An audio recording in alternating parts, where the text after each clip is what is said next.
श्री शिवाय नमस्तुभ्यम। ओम नमः शिवाय। जय श्री कृष्णा। राधे राधे। हर हर महादेव। ओम नमो भगवते वासुदेवाय नमः। जय श्रीमन नारायण। दोस्तों आइए आज हम सुनते हैं सोमवार व्रत की कथा। प्रेम से बोलिए भगवान भोलेनाथ की जय, माता पार्वती की जय हो। प्राचीन समय में चित्रवर्मा नाम से प्रसिद्ध एक महान राजा हुए। वे बहुत ही निष्ठावान, धर्मपरायण और शक्तिशाली राजा थे। वे अपने राज्य में कोई भी दुष्कर्म होने नहीं देते थे। अगर ऐसा कोई दुष्ट व्यक्ति हो तब उसे बहुत ही अत्यंत कठोर दंड देते थे। या देखकर दूसरे दुष्कर्म करने से भयभीत हो जाते थे। इसीलिए उन्हें यमराज के समान माना जाता था। अपनी प्रजा की रक्षा करने में सक्षम थे। राजा चित्रवर्मा भगवान शिव और भगवान नारायण के भक्त थे। अपने जीवन में भी वे बड़े सुखी थे। उनके अत्यंत पराक्रमी और बलवान पुत्र थे और अंत में एक सुंदर सुशील कन्या थी जिसका नाम सीमंतनी था। अब चित्रवर्मा की पुत्री बड़ी हो रही थी। एक दिन राजा ने ब्राह्मणों को बुलाकर उसकी जन्म कुंडली दिखाकर उसके भविष्य के बारे में पूछा तो एक ने कहा कि महाराज, आपकी पुत्री बहुत ही भाग्यवान है। वह अपने जीवन को बहुत ही सुखमय रूप से पूर्ण करेगी। वह 10,000 वर्षों तक अपने स्वामी के साथ आनंद भोगेगी और 8 पुत्रों के जन्म देकर उत्तम सुख का उपभोग करेगी। तो वहीं दूसरी और किसी और ब्राह्मण ने कहा, ही महाराज, आपकी कन्या 14वें वर्ष में विधवा हो जाएगी। यह सुनकर राजा थोड़ी देर के लिए दुविधा में पड़ गया। अपनी पुत्री के लिए चिंता में डूब गया। फिर वह सब कुछ भाग पर छोड़कर ब्राह्मणों को विदा कर दिया। सीमंतनी धीरे धीरे बड़ी हो रही थी, समझदार हो रही थी। अब ब्राह्मण की कही हुई बात ने भी चर्चा का रूप ले लिया। उसकी सखियां भी अब यह बात की चर्चा करने लगी। वह छोटी उम्र में ही विधवा हो जाएगी। अब इस बात से परेशान सीमंतनी ने याज्ञवल्क्य के मुनि की पत्नी मैत्री के पास गई। मुनि पत्नी अत्यंत धार्मिक और भगवान शिव की भक्त थी। अब सीमंतनी ने उनके पास जाकर बड़े ही आदर से प्रणाम किया और कहा, हे माता, मैं आपके चरणों में आई हूँ। मुझे मार्ग दिखाइए, मुझे सौभाग्य बढ़ाने वाले सत्कर्म का उपदेश दीजिए। इस तरह अपने शरण में आई हुई राजकन्या से पतिव्रता मैत्री ने कहा, हे पुत्री, तेरी सौभाग्य के सूरज को उदय करने के लिए शिवजी और माता पार्वती की आराधना का पूर्ण श्रद्धा और नियम पूर्वक सोमवार का व्रत कर, इस दिन स्नान इत्यादि से शुद्ध होकर, शुद्ध वस्त्र धारण कर, शिवजी और माता पार्वती की पूजा करके उपवास कर, उनमें उनसे अपने सौभाग्य के लिए प्रार्थना कर। ऐसा करने से तुम्हारे जीवन की सभी तकलीफ दूर हो जाएगी। तुम्हारे जीवन में सौभाग्य का उदय भी होगा। और हाँ, एक बात याद रखना, कैसी भी कठोर स्थिति उत्पन्न क्यों ना हो जाए, फिर भी शिव जी की पूजा मत छोड़ना। इतना कहकर माता मैत्री अपने आश्रम को चली गई। सीमंतनी उनके कथन अनुसार शिव जी का पूजन करने लगी। उसने सोमवार व्रत करना आरंभ कर दिया। अब पुत्री बड़ी हो रही थी और विवाह योग भी होने लगी। इसीलिए चित्रवर्मा ने अपनी पुत्री के लिए सुयोग्य वर की तलाश शुरू कर दी। उस समय एक समृद्ध देश था जिसमें नल और दमयंती इंद्रसेन नामक पुत्र और राजा इंद्रसेन के पुत्र हुए चंद्रगत। वे विवाह योग्य हो चुके थे। जिसका प्रस्ताव चित्रवर्मा की पुत्री के लिए आया तो उसने अपने गुरु की आज्ञा से अपनी पुत्री का विवाह चंद्रगत से सुमंगल रूप से करवा दिया। कुछ समय के लिए चित्रवर्मा की पुत्री और दामाद उनके साथ ही रह रहे थे।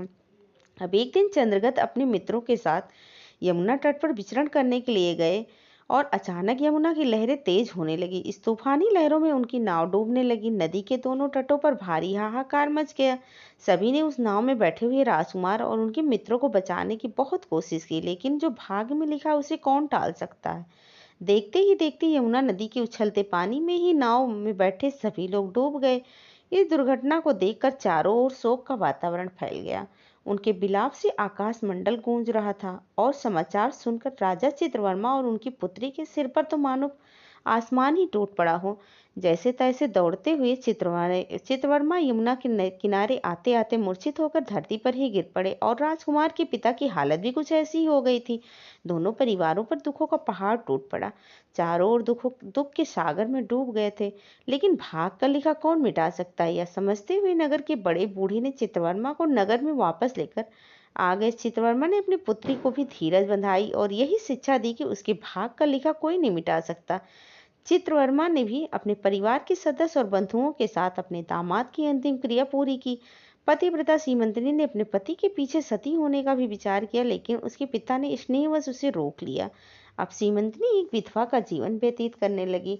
अपने पति के मरने के बाद भी मुनि पत्नी मैत्रेयी ने जो कहा था, शुभ सोमवार का व्रत उसने चालू रखा। इस प्रकार 14 वर्ष की आयु में ही वह विधवा का जीवन बिताने लगी। इतना दुख होने पर भी उसने शिव जी की आराधना नहीं छोड़ी। ऐसे ही शिव जी की आराधना करते करते 3 वर्ष बीत गए। दूसरी ओर पुत्र के शोक में डूबे हुए राजा इंद्रसेन को अपने ही भाइयों ने धोखा दे दिया और बलपूर्वक उनका राज्य भी छीन लिया। उन्हें पत्नी सहित पकड़कर कारावास में डाल दिया। सभी के मन में यही था कि इंद्रसेन का पुत्र चंद्रगत यमुना में डूब गया होगा, लेकिन वह जल में डूबने पर नीचे की ओर गहराई में उतरने लगा था और ऐसे ही वह पाताल पहुंच गया, जहां राजकुमार ने नाग वधुओं को जल कीड़ा करते हुए देखा। अब नाग कन्याएं भी राजकुमार को देखकर आश्चर्यचकित हो गई। उसे उठाकर पाताल लोक में तक्षक नाग के नगर ले आई। चंद्रगत इस अद्भुत सौम्य मनोहर नगर को देखकर मंत्रमुग्ध हो गया, जो कि इंद्र भवन के समान सुंदर और मनोहर मनमोहक था। उसने सुंदर महल को भी देखा, जो बड़े बड़े रत्न से सुशोभित थे। रत्न के प्रकाश की किरणों से प्रकाशित हो रहे थे। भगवान सूर्य के समान तेजस्वी नागराज तक्षक नाग को सभा भवन में विराजमान देखकर परम बुद्धिमान राजकुमार ने विनम्रता पूर्वक उन्हें प्रणाम अर्पित किया और हाथ जोड़कर खड़े रह गए। तक्षक नाग के तेज से उसकी आंखें भी नहीं खुल रही थी। नागराज ने बड़े ही प्रेम पूर्वक नाग कन्याओं से पूछा कि यह कौन है और कहाँ से आया है। तो उन नाग कन्याओं ने कहा कि हमने इसे यमुना जल में देखा। इसके कुल का नाम का परिचय न होने के कारण मैं आपके पास लेकर आई हूँ। तब तक्षक ने राजकुमार से पूछा तो उसने बताया कि यह भूमंडल के प्रसिद्ध निषिद्ध देश के राजा नल और दमयंती का पौत्र है। मेरे पिता का नाम इंद्रसेन है और मेरा नाम चंद्रगत है। इतना कहकर उसने अपने साथ हुई घटना का विस्तार पूर्वक वर्णन कह सुनाया कि किस प्रकार वह यमुना नदी में डूब गया था। उसने यह भी कहा कि उसका विवाह थोड़े समय पहले ही हुआ था और विवाह के बाद थोड़े समय के लिए अपने ससुराल में रह रहा था और अचानक यह घटना हुई और यह नाग पत्नियां मुझे आपके पास लेकर आई। किसी जन्म के पुण्य के प्रभाव से यहाँ मैं आपके दर्शन कर रहा हूँ। मैं धन्य हो गया हूँ। मेरे माता पिता कृतार्थ हो गए हैं क्योंकि आपने दया करके मेरी ओर देखा है। राजकुमार की ऐसी मनमोहक बातें सुनकर तक्षक ने कहा, हे राजकुमार, तुम भयभीत न हो, धैर्य रखो और बताओ तुम समस्त देवताओं में तुम किसकी पूजा करते हो। तब राजकुमार ने कहा, जो देवों के देव हैं, जो महादेव हैं, वही उमापति भगवान शिव की मैं पूजा करता हूँ, जो समस्त जगत में सर्वश्रेष्ठ हैं, जो कारणों के भी कारण हैं, जिन्होंने गंगा को अपने सिर पर धारण कर रखा है, जिनके सिर पर चंद्रमा का मुकुट है, जिनके तेज की कोई सीमा नहीं है, समस्त सृष्टि के कल्याण हेतु समुद्र मंथन से निकलते हुए विष को जिन्होंने पी लिया था, जो पंच महाभूतों में स्थित है, वे विश्वात्मा भगवान सदा शिव की मैं पूजा करता हूँ। संपूर्ण संसार जिनकी इच्छा के अधीन है, वही शिव की मैं आराधना करता हूँ। जो अर्धनारीश्वर है, भगवती जगदम्बिका जिनके अर्धांगों में निवास करती हैं। और हाँ, तक्षक और वासुकी दोनों नागराज जिनके कानों के कुंडल हैं, वही पार्वती पति महादेव की मैं पूजा करता हूँ। राजकुमार की ऐसी अमृतवाणी सुनकर तक्षक अत्यंत प्रसन्न हो गए। उनके हृदय में महादेव जी के लिए जो भक्ति थी उसका नवनिर्माण हुआ। एक नए भक्ति रूपी सूरज का उदय उनके हृदय में हुआ। अत्यंत प्रसन्नता से बोलने लगे, हे बालक, तुम्हारी आयु छोटी है किंतु तुम्हारा हृदय आत्मज्ञान से भरा हुआ है। तुम बालक होकर भी सर्वोत्कृष्ट परात्पर सत्य शिव तत्व को जानते हो। मैं तुमसे अत्यंत प्रसन्न हूँ। यहाँ कोई दुख पीड़ा तुम्हें नहीं होगी। सर्व मनोकामनाओं पूर्ण करने वाला कल्पवृक्ष है। यहाँ मृत्यु का भी भय नहीं है, बुढ़ापा और रोग की भी कोई पीड़ा नहीं है। तो तुम अपनी इच्छा अनुसार इस रत्न लोक को जहाँ चाहो वहाँ विचरण कर सकते हो और यथा योग्य सुख भोगों का उपभोग कर सकते हो। नागराज के यह प्रस्ताव सुनने के बाद राजकुमार ने बड़ी विनम्रता पूर्वक समझदारी पूर्वक कहा, हे नागराज, मैंने उचित समय में विवाह कर लिया था। मेरी पत्नी उत्तम व्रत का पालन कर शिव जी की पूजा आराधना करती है और मेरे माता पिता का मैं इकलौता संतान हूँ। ये सब इस समय मुझे मरा हुआ समझकर शोक में डूब गए होंगे, अतः मुझे किसी प्रकार भी यहाँ अधिक समय नहीं रुकना चाहिए। तो आप कृपा करके मुझे उस मनुष्य लोक में पुनः पहुँचा दीजिए। नागराज ने भी राजकुमार को रोकने का प्रयास नहीं किया। उन्होंने कहा, जब भी तुम्हारे मेरी याद आए तो मुझे पुकार लेना, मैं तुम्हारे समक्ष प्रकट हो जाऊंगा। ऐसा कहकर उसने राजकुमार को एक सुंदर दिव्य अश्व भेंट किया, जो कि इच्छा अनुसार कहीं भी भ्रमण कर सकता था, और अनेक रत्नमय आभूषण, दिव्य वस्त्र और दिव्य अलंकार भी भेंट दिए। नागराज ने प्रेम पूर्वक उसे विदा किया और दिव्य जो घोड़े पर सवार होकर थोड़ी ही देर में राजकुमार अनेक प्रकार के द्वीप, समुद्र और लोक में भ्रमण करते हुए यमुना के जल के बाहर आकर उस दिव्य अश्व पर सवार होते हुए नदी के तट पर घूमने लगा। उसी समय अपने सखियों के साथ पतिव्रता सीमंतनी वहां स्नान करने के लिए आई। उसने यमुना तट पर मनुष्य रूप में नाग कुमार के साथ राजकुमार चंद्रगत को देखा। राजकुमार को देखकर सीमंतनी की दृष्टि उन्हीं की ओर स्थिर हो गई और मुग्ध होकर वहीं खड़ी रह गई। राजकुमार ने भी उसे देखा। उसने मन ही मन में विचार किया कि मैंने इसे कहीं देखा है, लेकिन मुझे याद नहीं आ पा रहा, न मैं इसको पहचान भी नहीं पा रहा हूँ, क्योंकि सीमंतनी अपने पति को मरा हुआ समझकर विधवा का जीवन व्यतीत कर रही थी और इस शोक के कारण वह अस्वस्थ और दुर्बल हो गई थी। इसीलिए राजकुमार ने उसे बुलाया और समीप बिठाकर पूछा कि तुम कौन हो, किसकी पत्नी हो और किसकी कन्या हो। सीमंतनी ने भी लज्जावश स्वयं कुछ बोल नहीं पाई।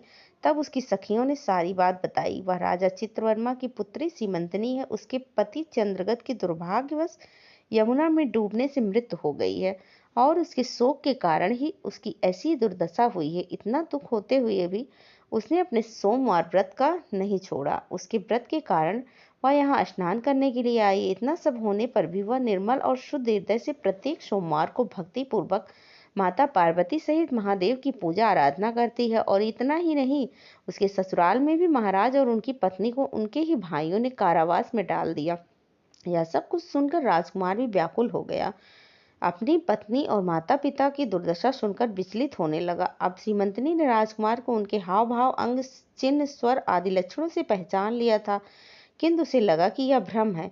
मेरे पति तो यमुना में डूबकर मर चुके हैं। अपना भ्रम दूर करने के लिए उसने राजकुमार से पूछा कि आप कौन हैं? आप मुझे स्वजन की भांति प्रतीत होते। इतना कहकर राजकुमारी की आंखों में आंसुओं की धारा बहने लगी। वह फूट फूट कर रोने लगी और मूर्छित होकर पृथ्वी पर ही गिर पड़ी। अपनी पत्नी को शोक में डूबे हुए देखकर राजकुमार भी शोक से व्याकुल होकर थोड़ी देर चुपचाप बैठ गए और अपनी पत्नी को निहारते रहे। थोड़ी देर बाद राजकुमारी को भी होश आया और वह मन ही मन सोचने लगी कि आखिर यह कैसे हो सकता। अवश्य यही मेरे पति हैं, क्योंकि मेरा हृदय प्रेम से अधीर होकर इन्हीं से अनुरक्त हुआ है। परंतु क्या मुझे भागन को मेरे पति की वापस मिल सकते हैं? यह भ्रम तो नहीं है, या फिर उस मुनि पत्नी मैत्रेयी ने मुझे जो कुछ कहा था कि कोई भी परिस्थिति हो सोमवार के व्रत का पालन करना, या उसका तो फल नहीं है। एक श्रेष्ठ ब्राह्मण ने मेरा 10,000 वर्षों का सौभाग्य बताया है, उसका वचन अवश्य ही सत्य होगा। यह तो अब ईश्वर ही जाने। और वैसे भी माता पार्वती के पति भोलेनाथ अगर प्रसन्न हो जाएं तो देहधारियों के लिए कौन सी वस्तु दुर्लभ होती है। इस प्रकार अनेक विचार करते हुए सीमंतनी ने अपने पति को पहचान लिया। अब राजकुमार ने अपनी पत्नी सीमंतनी को आश्वासन देते हुए कहा, हे भद्रे, मैं सभी को यह समाचार बताने के लिए जा रहा हूँ और मेरे माता पिता का राज्य भी वापस लेकर शीघ्र ही लौट आऊंगा। इतना कहकर राजकुमार घोड़े पर सवार होकर नागकुमारों के साथ अपने नगर की ओर निकल पड़े। वहां जाकर नागकुमारों की सहायता से राजकुमार ने अपना राज्य वापस लिया, अपने माता पिता को भी कारावास से मुक्त करवाया। अपने पुत्र को जीवित देखकर राजा इंद्रसेन आनंद में डूब गए और राजकुमार को हृदय से लगा लिया। अश्रु वर्षा करते हुए चंद्रगत ने भी माता पिता के चरणों को प्रणाम किया। राजकुमार को जीवित देख सभी अत्यंत प्रसन्न हो गए। राजकुमार ने भी अपना सारा वृतांत पिता को सुनाया और नागराज तक्षक से मित्रता होने की बात बताई। यह सुनकर इंद्रसेन हर्ष से विहल उठे और मन ही मन सोचने लगे, मेरे पुत्र वधु ने भगवान शिव जी की आराधना करके इस अनुपम सौभाग्य का उदय किया है। अब यह समाचार महाराज चित्रवर्मा को देने के लिए राजा इंद्रसेन ने दूतों को भेजा। यह समाचार सुनकर चित्रवर्मा आनंद से भाव विभोर हो गया और अनेक भेंट उस संदेश वाहक को उपहार में दे दिया। अपनी पुत्री को बुलवाकर उसके विधवापन के चिन्हों को परित्याग करवाया और उसे अनेक आभूषण से सुसज्जित करवाया। राजा चित्रवर्मा ने नगर उत्सव का आयोजन किया। सभी की उपस्थिति में राजकुमारी सीमंतनी के सदाचार की प्रशंसा की और राजकुमार चंद्रगत के साथ अपनी पुत्री को खुशी खुशी विदा किया। चंद्रगत ने भी नागराज तक्षक से मिले हुए रत्न आभूषण को अपनी पत्नी को अलंकृत किया। तो इस प्रकार सीमंतनी के सोमवार के व्रत और भगवान शिव की भी श्रद्धा पूर्वक की हुई आराधना से उसे अपना पति वापस मिला। राजकुमार भी अपनी पत्नी को लेकर अपने राज वापस आ गया और राजा इंद्रसेन ने उसे राजगद्दी भी सौंप कर भगवान शिव की आराधना करने के लिए योगी पुरुषों के उपलब्ध होने वाले उत्तम गति को प्राप्त हुए। राजा चंद्रगत ने भी अपनी धर्मपत्नी सीमंतनी के साथ 10,000 वर्षों तक सुखमय जीवन व्यतीत किया। 8 पुत्रों तथा एक कन्या को जन्म दिया। सीमंतनी भी प्रतिदिन भगवान महेश्वर की पूजा करती हुई अपने स्वामी के साथ सुखपूर्वक रहने लगी और सब अपने सोमवार व्रत के प्रभाव से अपना खोया हुआ सौभाग्य पुनः प्राप्त किया। तो यह थी स्कंद पुराण से ली गई सोमवार व्रत की कथा। प्रेम से बोलिए भगवान भोलेनाथ की जय हो, माता पार्वती की जय हो।